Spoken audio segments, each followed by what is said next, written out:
Welcome back to LTWS Backstage Chronicles. I'm your host, Jessica Perry, and today we're pulling back the curtain on the artistry behind our season opener, Moriarty. Moriarty is running at the Haynes Brands Theater September 5th through 14th. In this episode, we'll hear from the incredible designers who make this production shine. It's all about creating a world where deception, logic, and a little theater magic collide.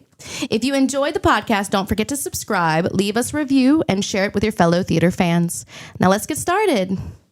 Good afternoon. Thank you so much for being here with us today. I have in the studio our technical director and set designer, Tab May, also known as This Robot Dreams. Hello.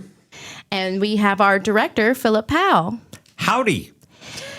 Unfortunately, our costume designer, Daisy, had a little bit of a costume emergency happen, so she won't be able to join us. But that's okay, because we're going to have Phil step in and make up everything that's going to be going on with the costumes. It may happen, it may not happen.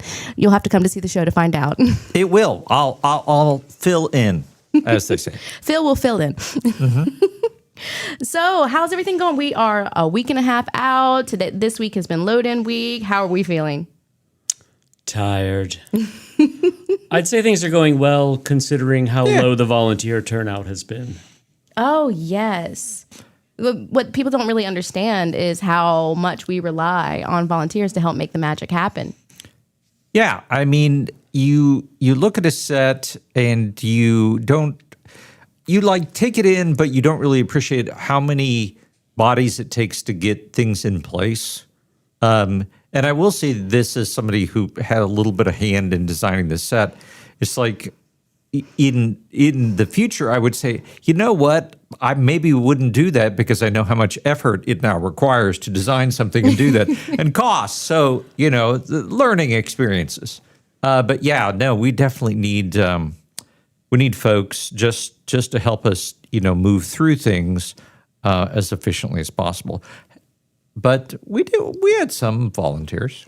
Yeah, we've had a nice steady trickle, and we're moving forward. And I'm confident we'll get everything done. Is this set particularly challenging or complicated? Yes, this set is very detailed and complicated. Really? And Phil, I'd say you have more than a little hand in the design. I'm telling everybody you're the co-designer on this set because you really did do at least half of the design work on this, which is more than most directors do.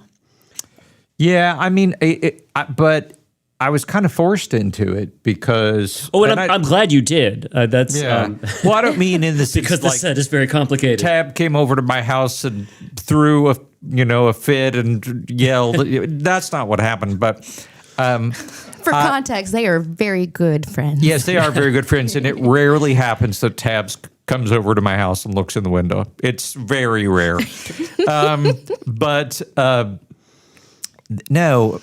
Well, I mean, we were getting ready to have auditions, and blocking is necessary. And this show is super specific related to a lot of moments that are very cinematic, and this isn't like a unit set. Oh, you're going to stand in the room and pontificate, and then you're going to walk out the door kind of blocking. This is very, very different, and you have a lot of different moments. I mean, and if you have a lot of transitions. Yeah, transitions. It's written more like a screenplay than a stage play where you've got too many locations and the characters go from one very quickly, right. Like cuts in a movie, and making that happen on stage, that takes a lot of effort. Does Ken Ludwig usually write like that, or? He does. I mean, he doesn't care a lot for the struggles of designers. I mean, he really doesn't. And I mean, I've actually had email exchanges with him. Really? I've written. There was another show I did, Fox on the Fairway, where there was a moment where I was having trouble staging it without actors being harmed. And I basically said, I sent him an email because he's got a website. And I said, look, I was nicer than this. But I said, Ken, how do you do this? And his response was really kind of, he responded, but it was like, well, that's really not my problem. And, he was a little bit nicer than that, but not much. And so I said, well, okay, if you don't care, then we're going to change this because I couldn't, and I think he really does feel that way. It's like, my job is to be the writer. I am the playwright. And how these things happen, magical things on stage, that's your problem, which is easy for him to say, but very hard to execute. Yeah, so again, expressing my gratitude for Phil's contributions to the set design, because you knew what your blocking needed to be or had to work it out. You figured out a lot of these transitions and what changes need to be made. And Phil did something that I know no other director I've ever worked with has done. He built a digital model of the set based on designs that we had decided on together. And then he animated this model to illustrate all the scene changes, of which there are many. Oh, wow. And usually that's something I have to do, and I don't enjoy that. It's very tedious. I don't like to read the script again and again and again. If I can get away with not reading the script at all, I will. But usually I have to at least skim it to know what's going on. But Phil said, Tab, you don't worry about reading the script. You don't have to read it. I'll make a spreadsheet for you. And he did. And it's fantastic because all this stuff that I usually need to work out on my own, he did. And I didn't have time to do it for this one, so that was even better. Yeah. Sorry, Go ahead. Sorry, I was no. going to say, I'm sure it helps that you two have worked together a Yes. lot in the past, so you kind of know how each other works and where your strengths we do, and there's things a little are. bit of shorthand, and we're both very obsessive about small details. Right. That helps a lot, and it's much appreciated. What was our first show? Let's reminisce, because people love that.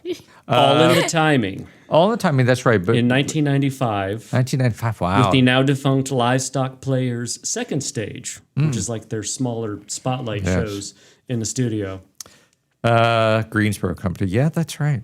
That was a while ago. I was thinking it was even longer That was than that. 30 years ago. Oh, yes. Almost exactly. All right. And we've done it was more this time. than It a was few. around. It was like August, September when we were Yeah. putting that Oh, up. wow. So, yeah. Well, happy 30-year anniversary. And Tab was a youngster at that point. You were, and I was kind of a youngster at that Yes. point. And I was primarily an actor. I was not the set designer, although I did end up doing. I know I did some painting on the show, and we Yeah. had conversations about what. Well, you knew what you wanted the set to look like, and you described it, and I painted it. Oh, and I that's see. kind of been the process on this one. Phil knew what he wanted the set to look like, and he shared a bunch of images with me, and I'm synthesizing that with what I know we need on the technical level. Yeah, we've also, just as a side note, like I've worked like part of the set design, not design, but we went out to Mixer, and I worked with Jason Legess out there to do some of the set elements on a CNC machine. So that's kind of been an interesting process because we wanted some different set dressing. At least I did.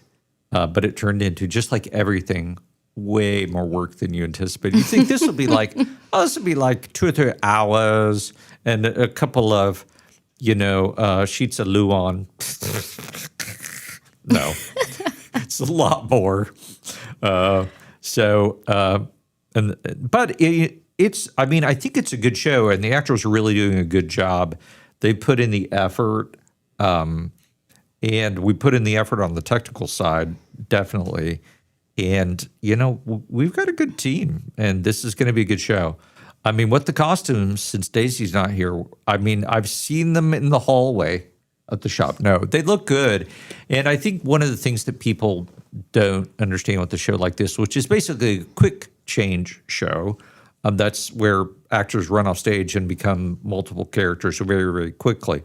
You have to think about that way in advance. And so part of the process, I recorded the show the other night and timed all the scene changes and then gave that in a spreadsheet to Daisy and to the actors to let them know how much time they have to be, and like one of them was like 17 seconds. Ooh. So, we determined that they could only just go off stage on the platform. They didn't have time to go down to where the costumes are going to be. The costumers are going to have to come to them. So, just having that kind of information and with the actors, the ability to rehearse it so that we, are not struggling less on Tech Sunday. It's like a magic show. Yeah. You go behind, you do a little thing, distraction. Yes. And there Sleight of are hand. a number of illusions that we're having to create with this one. Yeah. So it seems like Phil, your attention to detail really, really helps you when it comes to directing these really technical, heavy shows. And you're kind of known for being really excellent at these types of shows that are very technical, heavy, and need these kind of details. Is this something that you really like doing, or is it something that you kind of just fall into because you're really good at it? That's a big loaded question. I would say most people, when they read these shows that are like this, they don't want to do them because they're too much work. And I enjoy the challenge.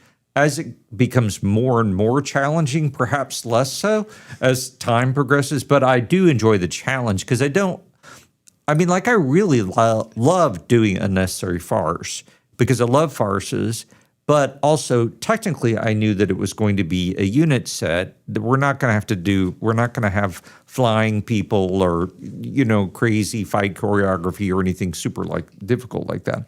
So, No moving trains. No moving trains, that's right. Or, people falling over waterfalls or, like this show has, and chase scenes. So, and I also don't like, while there will be comedic things in this show, the show is really, it's a comedy drama, and there will definitely be lots of laughs. Definitely.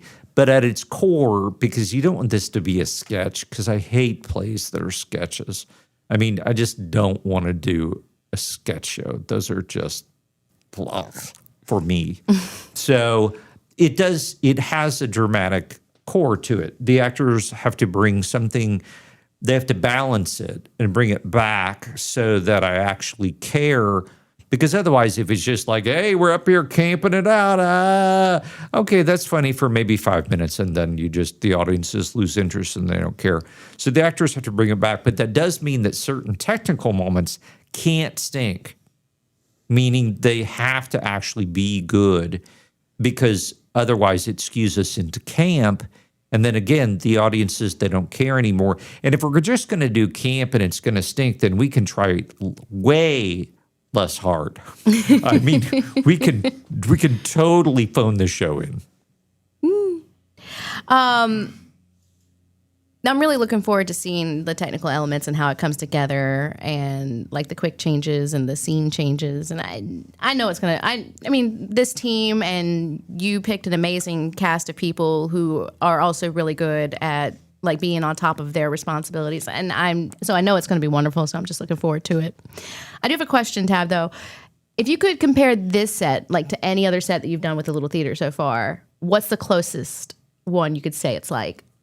If it is like any of them. Yeah, that's probably going to be my answer, because it's... I've done shows that were complex in the number of locations that there were.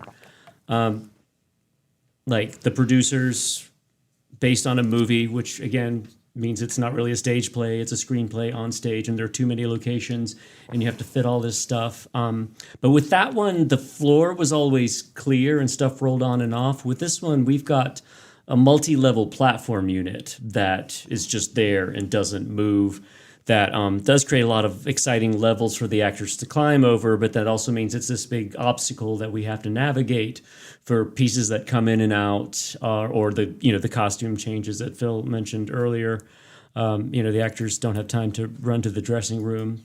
They're going to have to do those up on the platform, out of sight. And we also have, Phil alluded to the things that he was making at Mixer. There's a lot of 3D sculptural elements to the set that I don't think we've really done. Yeah. I've certainly not done in my 3 years with Little Theater.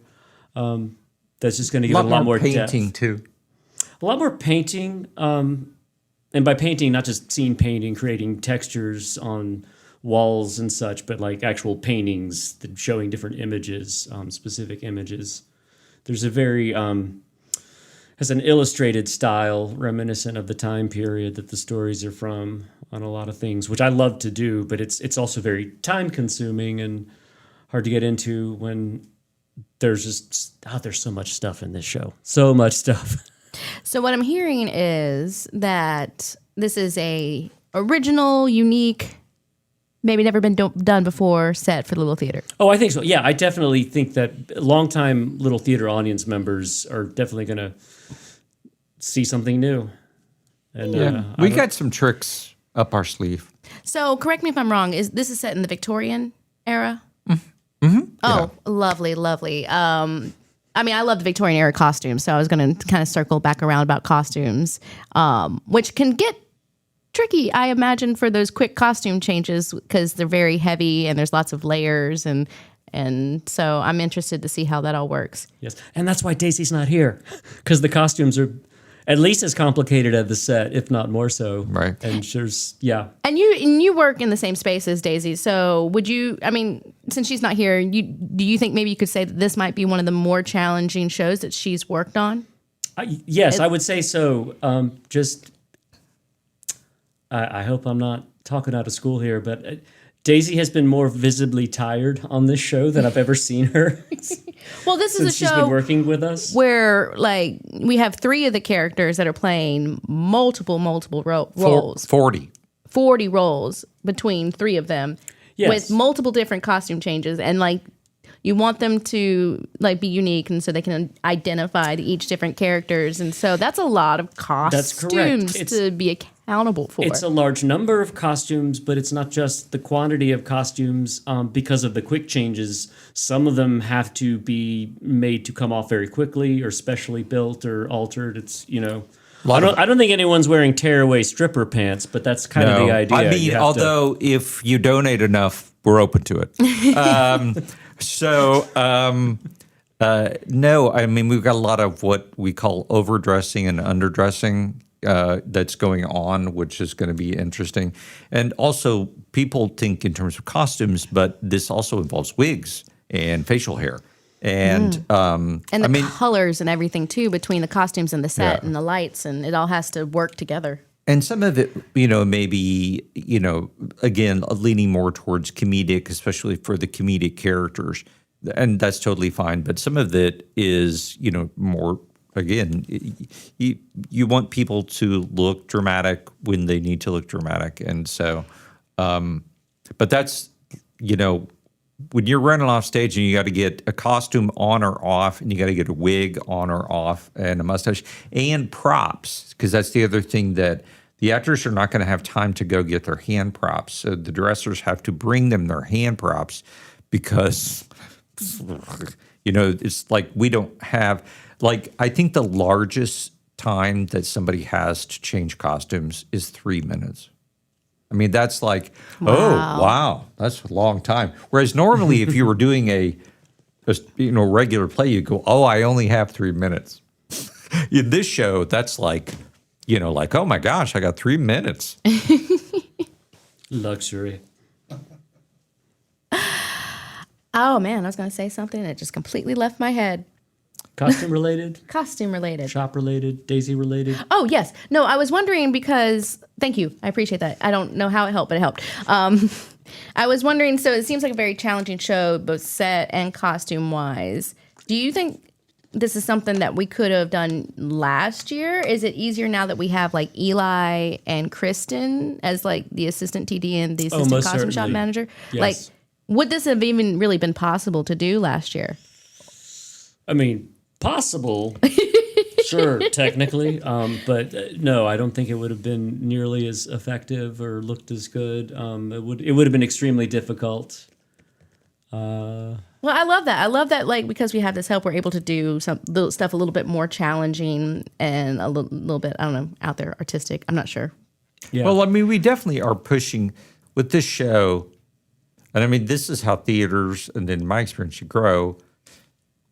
It's easy to get stuck in a rut of what you can do technically. And it is really scary and challenging to do things like, okay, we've never done this before.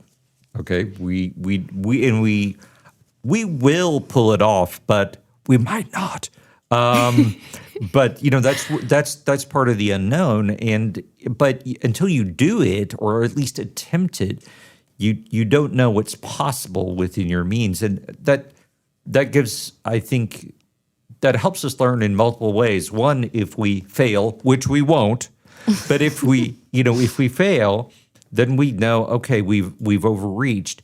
And that's a learning lesson for all of us. But if we succeed, then we really are upping our game. And not to critique others, but I think Little Theater Winston-Salem brings a high caliber technical game to our shows. And to maintain that, we always have to, at least in some ways, push. Yeah, because you can't grow if you're afraid to fail. Right. That's it's not just in theater. That's in all things in life.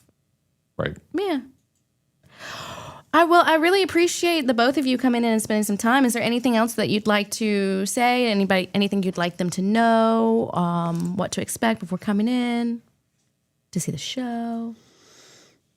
No, I don't want to say too much because I don't want to spoil any surprises. Just come see the show. That's what I want to say. If you want just a fun night of good entertainment, watching very talented people pull off some really tricky scene changes and costume changes with effortless ease. Okay, it takes a lot of effort. But if you want to see that, come and get your tickets to Little Theater. You can find us on LTWS.org. But yes, thank you both. I appreciate you coming in. I've learned a lot. It's been really fun, listening to your perspectives and what it takes to really pull off a show like this. But that's it for today's episode of LTWS Backstage Chronicles. I just want to say a huge thank you to Phil and Tab for coming in, sharing their time with us, and for giving the audiences a chance to see Sherlock Holmes in a whole new light. So if you loved this episode, don't forget to subscribe, leave us a review, and share this podcast with your friends. It really helps others discover our theater community. You'll find us on all major streaming platforms. And as I said, don't forget to check out LTWS.org for details about tickets, productions, and more. Stay tuned for our next episode, where we'll shine a spotlight on our fall youth production, Murder on the 518. We'll hear directly from the young performers and get an idea about this thrilling story brought to life. Until then, I'm Jessica Perry. Thanks for listening. And a special thanks to our media sponsor, Such and Such Media, for helping make this podcast possible. And as always, we'll see you at the theater. The views and opinions of this podcast are those of the contributor and not necessarily those of our distributors and hosting company. This podcast is copyrighted. Use of this podcast without express permission may result in alien blood-sucking plants taking over the world. You have been warned.